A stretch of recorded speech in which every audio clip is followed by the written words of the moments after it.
Our theme this month is the creativity of life. And today's topic is Beyond My Story. In our class on the power of decision, which looks familiar to some of you because you've been in that class, and we just finished the 8-week run on this this past week. One of the chapters is entitled Creativity. And those of us in the class found so much usable information in that chapter that I felt prompted to use it as the pivot for this month's talks. Because creativity is at the very center or core of each of us. Yet sadly, for many people, that never gets recognized or activated. And the reason for that is because we, or they, as the case may be, get stuck in their story, or stories, plural. Some of you may remember that vignette I shared with you some years ago about that's my story and it's sticking to me. Any of you remember that one? Yeah. That saying was actually a spin-off from a great old Western song written by Jimmy Buffett, titled That's My Story and I'm Sticking to It. And Dennis Merritt Jones turned it around and said, and it's sticking to me, which means it never goes away. But whether it's my story and I'm sticking to it, or it's my story and it's sticking to me, doesn't really make any difference, does it? Because it's old news. It's in the past. But when we keep recycling our...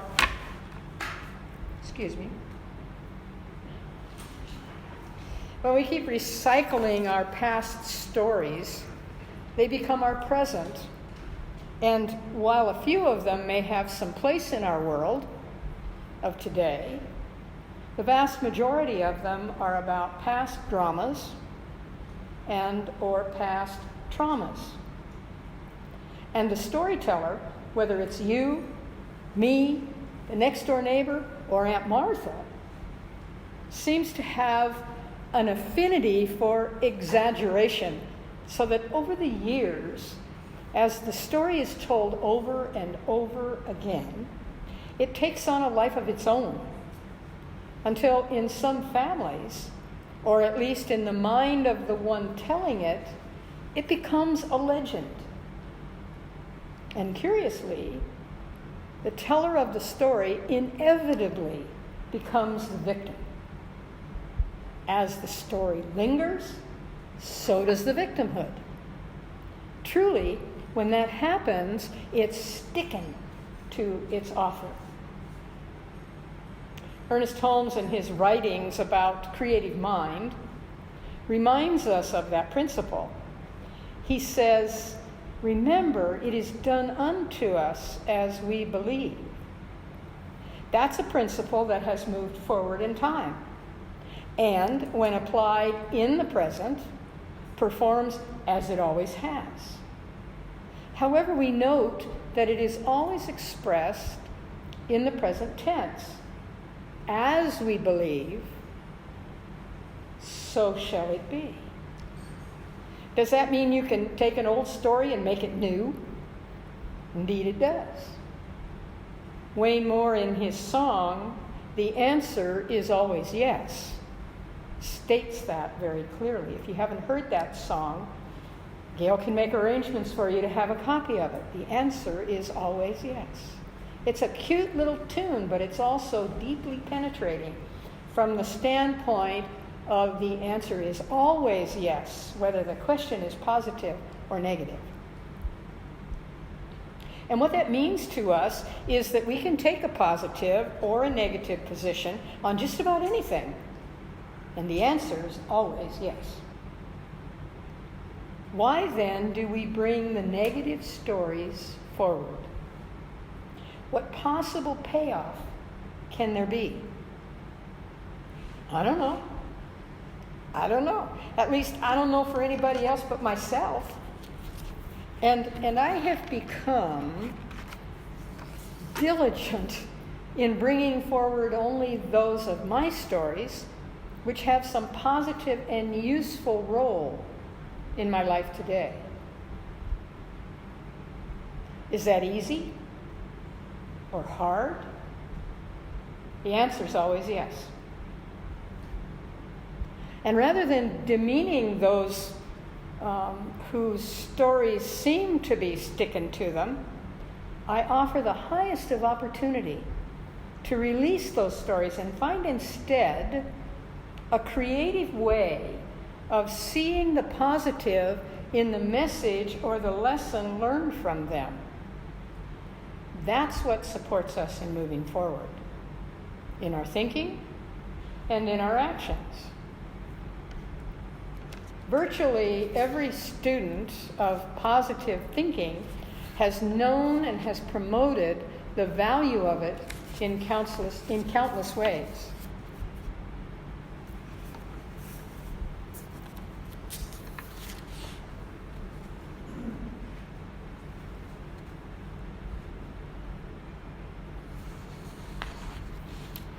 Let's see. There may be some others in the room, besides me, who remembers the name of Norman Vincent Peale. Anybody else? Remember Norman Vincent Peale? There's some other folks long in the tooth here. Okay, all right. His book, The Power of Positive Thinking, came off the press in 1952, and it created huge excitement around its message, the power of positive thinking. Dr. Peale was a Methodist minister, and he was one of great repute, having served at 2 churches in the New York City area for 60 plus years. Throughout his career as a minister, he wrote over 40 books. He became a sought-after, nationally recognized speaker. He started weekly radio and television programs. He organized the American Foundation of Religion and Psychiatry. And he co-founded the spiritual newsletter Guideposts. Any of you ever read Guideposts? Yeah. He and his wife, Ruth Stafford Peale, worked together on that. So in our philosophy, we might view that as, well, everybody knows the power of positive thinking. That's no big deal. But for Norman Vincent Peale, it was a big deal. He was a way shower in his ministry, a creative voice that was challenged by those who were still telling stories from the past, while Dr. Peale was creating the now. And then in 2006,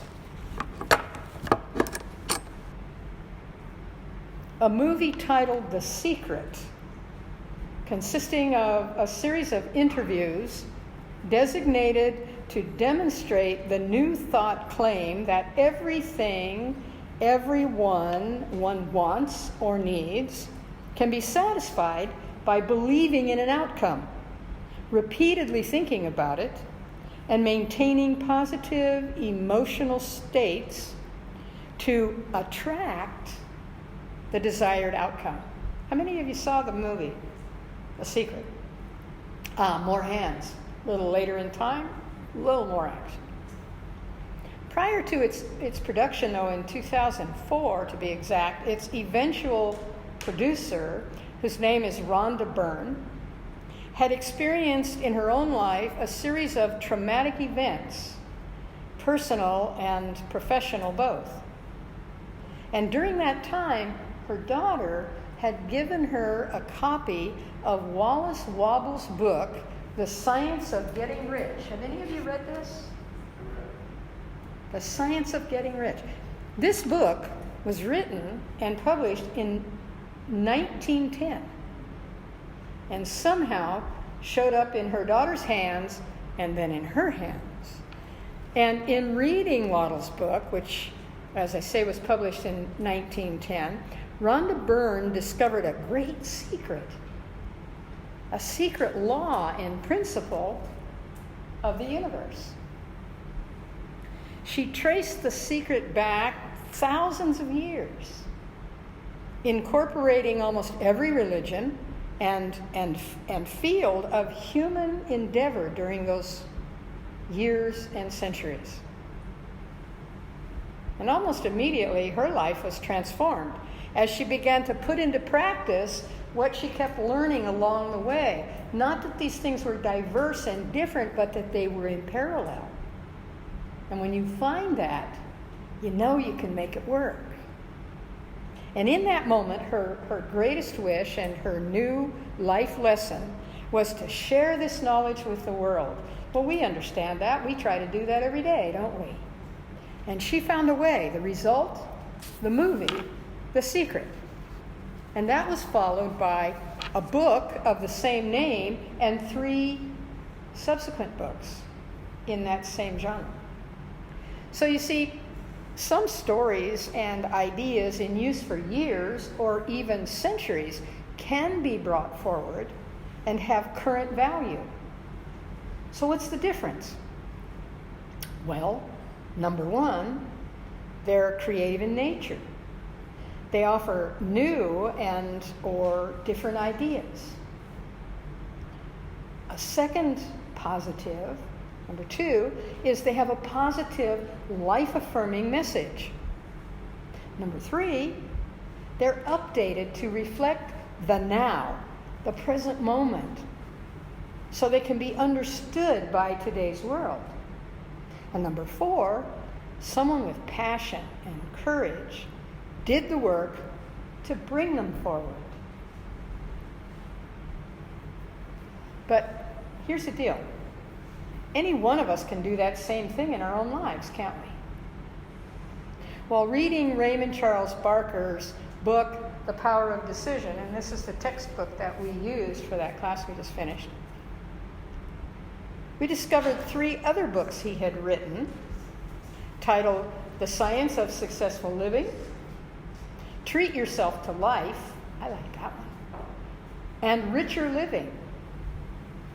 Yikes, for less than $50 total, you can fill your head, your heart, and your life full of positive, creative ways to update or replace the stories that are sticking to you. And if you choose more inspiration, the above list of books written by Dr. Parker actually is 40. So you can keep going on that as long as you choose. Because as he says in his chapter titled Decide to be Creative in this book, Power of Decision, an inspired mind is a creative mind. Creativity is not just for poets, playwrights, writers, composers, and designers. Surely that is a part of their lives. But inspiration, Dr. Barker reminds us, is a function of spirit, and that's spirit with a capital S. A function of spirit, not intellect. It's inherent within each one of us. That universal mind is indwelling, and it's equally indwelling in each one of us. It's what we choose or choose not to do with it that causes us to define who we are. So just as infinite mind never rests on its laurels and is always creating, its expectation is that we will do the same, that we will be fully alive. Barker calls each of us a becoming person.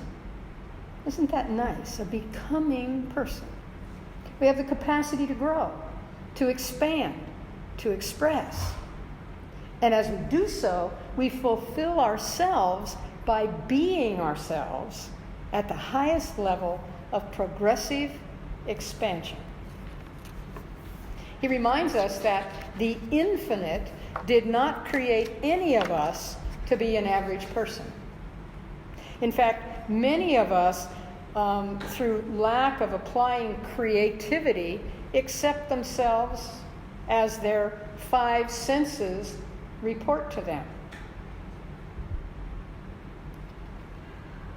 They then give up, or even never start seeking the larger life that they could have if only they realized they were intended to have it. This is where the concept of my story and moving beyond my story comes into play. What Raymond Charles Barker calls a closed mind, the endless repetition of the monotonous, can be described as that's my story and it's sticking to me. He likens it to hell on earth, but closed-minded people don't realize that. They think of themselves as being in an impossible situation and resign themselves to it. Ever known anybody like that? Ever been anybody like that? No more. Like martyrs, they carry their burdens, shouting their grievances against life, against God, against their fellow man or woman. And Barker declares that a closed mind is an insult to the mind that created us all. You know, that is a powerful line. That gets you right here. A closed mind is an insult to the spirit that created me. But the open mind can be described as moving beyond my story. To those whose minds are open, all things are possible, because all things are available. With expectancy, curiosity, inspiration, and decision, the open-minded person is invincible. He or she is as up-to-date as God is, always in the now moment. He or she takes from the past that which supports the new patterns that he or she is developing in mind. And the motivations are present ones. The creative ideas are present ones. Simply put, present-day living requires present-day thinking. So we'll continue this discussion of the creativity of life next week with the topic creative freedom. But in the meantime, let me close with some thoughts from Dr. Barker that you can use as affirmations, spiritual mind treatments, or in meditation. And if you don't already have the book and you'd like to get one, you can do that too. So here are some of his thoughts. Infinite mind is flexible. Infinite mind needs no reason to retreat to the past. Infinite mind is always building and expanding itself. I am this mind in action. My consciousness is this mind in action. God's mind is up to date, so my consciousness is up to date. God's mind is flexible, so my mind is flexible. All old ruts of thinking are now obliterated and gone. New ideas are mine. I accept them. I assimilate them. I circulate them. I express them. My mind is clean, fresh, and creative. God thinks in me, and I am nourished by inspiration as the result. My creativity is amazing. It renews and recreates my experiences. I am a new person with a new mind. My subconscious accepts these words, and so it is.